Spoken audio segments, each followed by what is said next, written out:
Behold the latest military news update.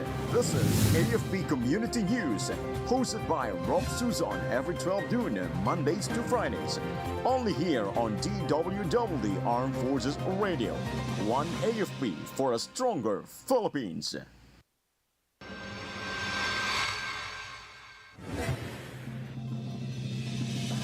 U.S. exempts $336 million military aid to Philippines from foreign aid freeze. AFP ensures defense and security operations uninterrupted amid election duties. San Juan City starts selling of 33 pesos per kilo NFA rice. Pop prices climb for second straight week.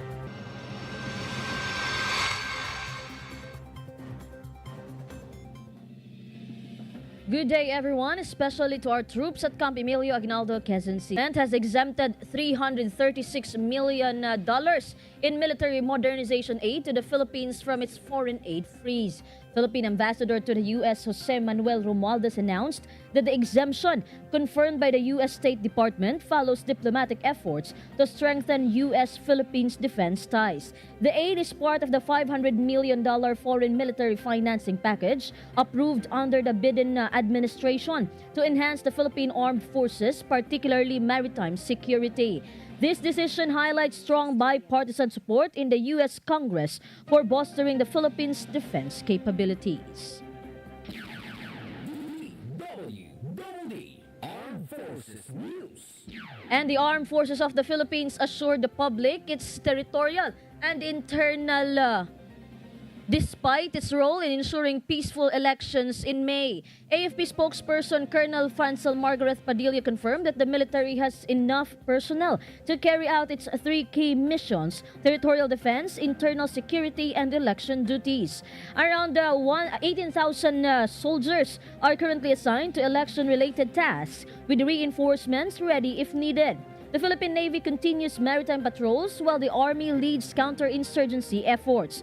Colonel Padilla emphasized the AFP's commitment in maintaining order and neutrality during the elections, conducting intelligence operations, security patrols, and checkpoints to prevent violence and safeguard electoral integrity. DWDD Armed Forces News. Armed Forces Radio. And now let us hear a reporter on the ground about AFP hosts Pakistan Navy War College delegation for study tour. Go on for the details, Shai. Yes, good afternoon. The Armed Forces of the Philippines welcome a 25-member delegation from the Pakistan Navy War College to Camp Aguinaldo, Quezon City as part of their foreign study tour. Led by Commodore Asin Ali Khan, the delegation met with AFP officials including Major General Yuwelin Banaag and Commodore Richard Gonzaga to discuss military education, training programs, and strategic initiatives. The visit highlights the AFP's commitment to international defense cooperation, strengthening security ties through defense diplomacy and knowledge exchange. This is Shai Rivera reporting for AFP Community News, One AFP for a stronger Philippines. Thank you, Shaira.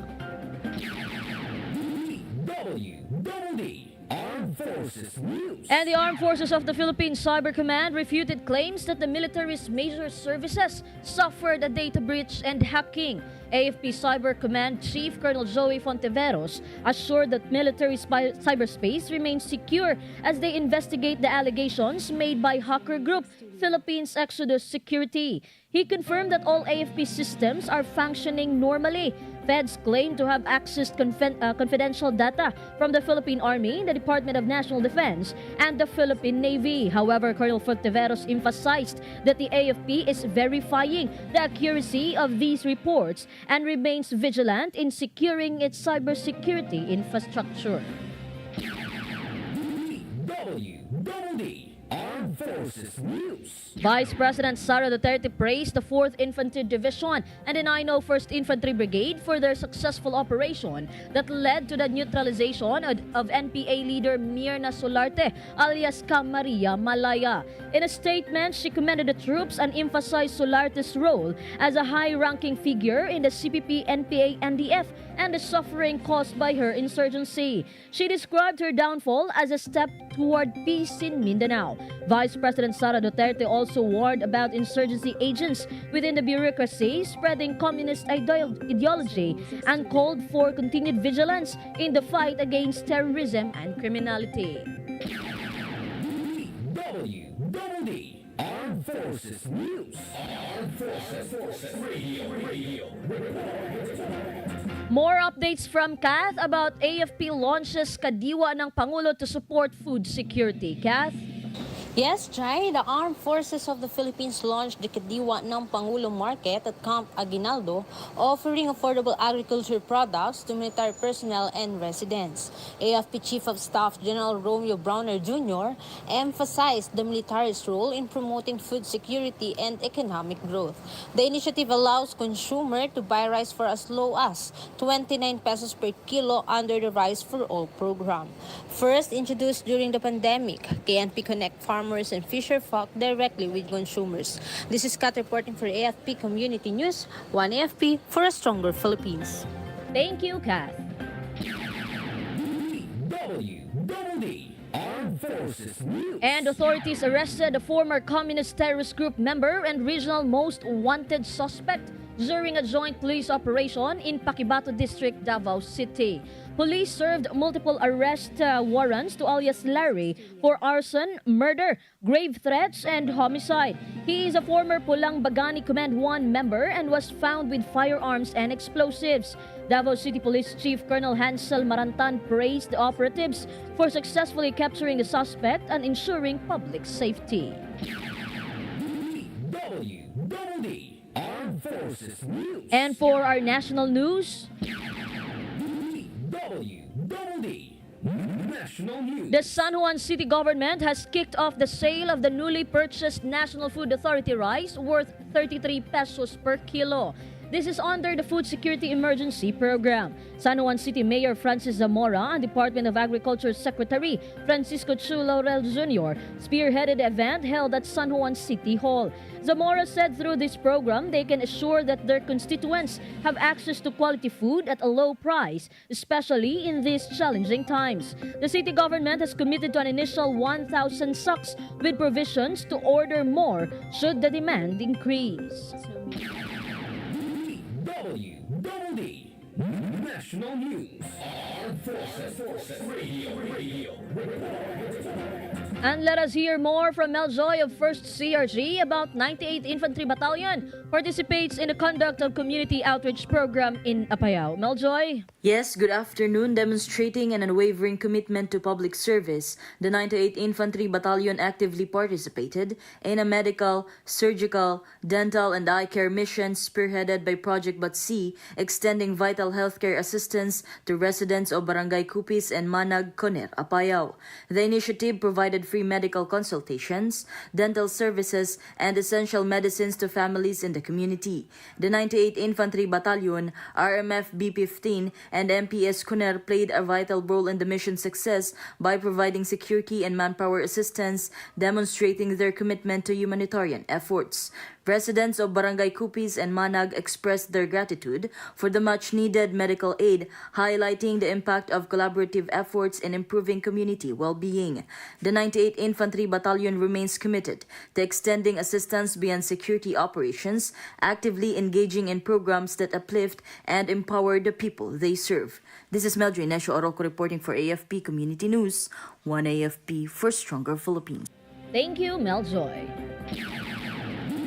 DWDD National News. And fuel prices increased for the second week. The per liter price of gasoline went up by 70 centavos. Meanwhile, diesel prices increased by 40 centavos and kerosene by 20 centavos. The increase was attributed to the looming global oil supply shortage following our Ukraine drone strike on Russian oil infrastructure. DWDD Double D National News. And newly appointed Transportation Secretary Vince Dizon said he will continue the push to private critical transport infrastructure projects. Dizon said this is critical to make transport services more efficient. He also lauded outgoing Secretary Jaime Bautista for launching a massive privatization of several transport projects, including the modernization of the Ninoy Aquino International Airport, as well as the privatization of the Laguindingan Airport and Bohol Panglao International Airport. The privatization push is set to extend to the other key transport sectors, including the operations and maintenance of the EDSA busway. DWDD National News. Armed Forces Radio. From Northern Luzon Command, let's hear some information from Joanne about OPAPRU's new transformation scheme for peace and development gets support from CAR. Joanne? The Cordillera Regional Development Council supports the Inter-Cabinet Cluster Mechanism for Cordillera Transformation proposed by the Office of the Presidential Advisor on Peace, Reconciliation and Unity, or OPAPRU. The mechanism being proposed to be implemented in the Cordillera Administrative Region to generate support from the national government for the transformation of the region and ensure the successful implementation of peace and development initiatives in the area. OPAPRU's Secretary Carlito Galvez Jr. said that this mechanism aims to implement in the Cordillera region was inspired by the Inter-Cabinet Cluster Mechanism on Normalization, which has played a pivotal role in advancing normalization program in the Bangsamoro Autonomous Region of Muslim Mindanao. He also added that the mechanism aims to provide coordinated support to peace and development programs and projects in the Cordillera outlined in the development plans. He said the proposal has been discussed with President Ferdinand Marcos Jr. and he is keen on supporting the initiative to ensure a lasting and inclusive development in Cordillera region. RDC officials led by Chairperson Apayao Governor Elias Bulod Jr. and Co-Chair Edna Tabanda welcomed the proposal for CAR, which they believe will contribute to a more resilient Cordillera that is more capable and empowered to sustain the gains of the peace process. Bulod expressed that if it was successful in BARM, then it should also be done in the Cordillera as a tool to implement development goals in the region. This is John Sagao reporting for AFP Community News, One AFP for Stronger Philippines. Thank you, Joanne.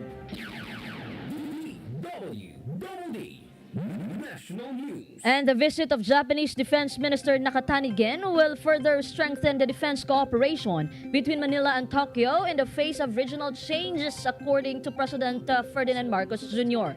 The president said the several decades of collaboration between the two countries will help the two countries find many common grounds in furthering their relations. The Japanese official then said that the Philippines and Japan have been making great developments in the areas of defense cooperation and security cooperation. During this 3-day stay, Nakatani said he visited Basa Air Base and Wallace Air Station and met with Department of National Defense Secretary Gilbert Teodoro. DWDD National News. And the Department of Justice has gained significant momentum in its fight against money laundering and terrorism financing. Based on the DOJ data, authorities identified 5,557 terrorism financing cases from 2020 to 2024, resulting in 1,816 investigations. They also received 1,031 TF-related reports, leading to 71 arrests. Justice Secretary Jesus Crispin Rimulya said these efforts have not only reinforced financial security, but also led to the country's removal from the Financial Action Task Force's gray list. DWDD National News. Armed Forces Radio. On the other line, let us hear more from Gio about Philippine Army, Police, MILF, strengthen peace through basketball in Lanao del Sur. Gio? Yes, Jai, Philippine Army, Philippine National Police, and Moro Islamic Liberation Front members united in a friendly basketball game in Lanao del Sur. It aims to reinforce peace efforts. The Kambalayoka Peace Basketball Game, held in Madamba Town, featured mixed teams of soldiers, police, and MILF members to foster camaraderie. Colonel Billy De La Rosa of the 103rd Infantry Brigade highlighted how the event encouraged dialogue among groups. The series now moves to Marawi City for the semi-finals. This is Gio reporting for AFP Community News, one AFP for a stronger Philippines. Thank you, Gio. DWDD National News. And Mayor John Dalipe and Representative Manix Dalipe led the turnover of 9 million peso worth of farm equipment to rice farmers. The equipment consists of 2 combined rice harvesters with a total value of 5.2 million pesos and 28 walk-behind transplanters worth 3.9 million pesos. These harvesters will be donated to 2 farmer associations, while the walk-behind transplanters will be distributed to the farmers associations in Barangays Tumaga, Ayala, Kulianan, Manikahan, Kuruan, and Vitali. Dalipe said that the equipment was funded through the 2024 annual budget. DWDD National News. And 22 families displaced by the eruption of Canlaon volcano are set to move to the modernized Bahay Kubo or Nipa Hut in Barangay Napoles, Bago City, Negros Occidental next month. The Nipa Hut is designed as a temporary relocation site for the city's internally displaced persons living within the 6-kilometer Canlaon permanent danger zone. The relocation site on a 7-hectare city property in Barangay Napoles features 50 fully constructed Nipa huts for 22 families, mostly from Purok Manukan in Barangay Ilihan, currently staying at the Regional Evacuation Center. The City Disaster Risk Reduction and Management Office said that these huts are equipped with electricity and portable toilets to provide privacy, natural ventilation, and promote a communal living space. DWDD National News. Armed Forces Radio. More updates from Mike about 2nd Infantry Division supports Marilaki Run 2025 in Rizal. Mike? The 2nd Infantry Jungle Fighter Division assisted in the successful Marilaki Run 2025 in Tanay Rizal to support the Rahabat Sampaloc Ministries, a local children's home. Soldiers secured the key points, deployed a medical team, and provide a public address system. A soldier led the warm-up exercise, while others joined the run. This marks the 2nd Marilaki Run continued its mission to promote fitness and charity since its inauguration in 2024. This is Mike reporting for AFP Community News, one AFP for a stronger Philippines. Thank you, Mike. DWDD National News. And veteran broadcast journalist Jay Ruiz officially assumed his role as the ad interim secretary of the Presidential Communications Office. Ruiz, who replaced Cesar Chavez, took his oath of office before President Ferdinand Marcos Jr. in Malacanang. Ruiz vowed to intensify the administration's effort to fight misinformation and convey the government's plan and program to the people. He said that there are many programs that need to be made known, such as programs in education and free housing. The palace said Ruiz's vast experience in media, public relations, and governance would ensure transparent, credible, and effective government communication. DWDD National News. And a fire broke out in residential area at Castañeda Street, Barangay UP Campus, Quezon City this morning. According to the Bureau of Fire Protection, the fire was raised to first alarm at 7:37 a.m. It was declared a fire out at 8:15 a.m. The cause of the fire is still unknown. DWDD National News. Armed Forces Radio. Let us hear more updates from Leonor about Philippine Marines. Stakeholders unite for tree growing activity in Bataan. Leonor? The Philippine Marine Corps, in partnership with YMCA Makati OB Montessori Center and local agencies, led a joint tree growing activity at Bataan Technology Park, Morong, Bataan. The initiative was supported by the Morong Local Government Unit, Municipal Environment and Natural Resources Office, Philippine National Police, Philippine Coast Guard, and Barangay Sabang officials. It promotes environmental conservation and strengthens community collaboration. The activity aligns with the National Greening Program and the climate change, reinforcing the Marines' commitment to sustainability and eco-friendly initiatives. This is Leonor Tanap reporting for AFP Community News, one AFP for stronger Philippines. Thank you, Leonor.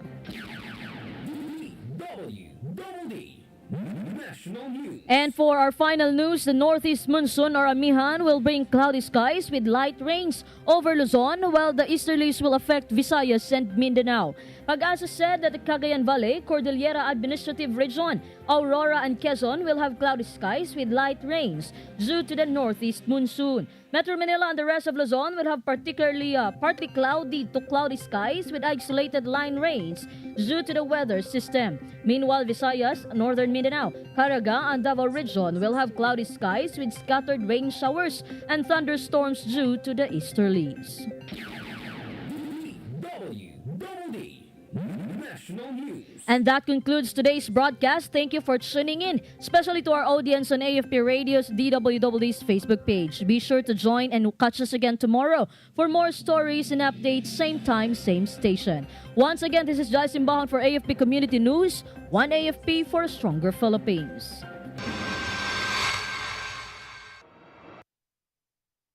Kayo ay nakatutok sa DWDD AFP Radio. Kami po ay kasapi ng KBP, Kapisanan ng mga Broadcaster ng Pilipinas.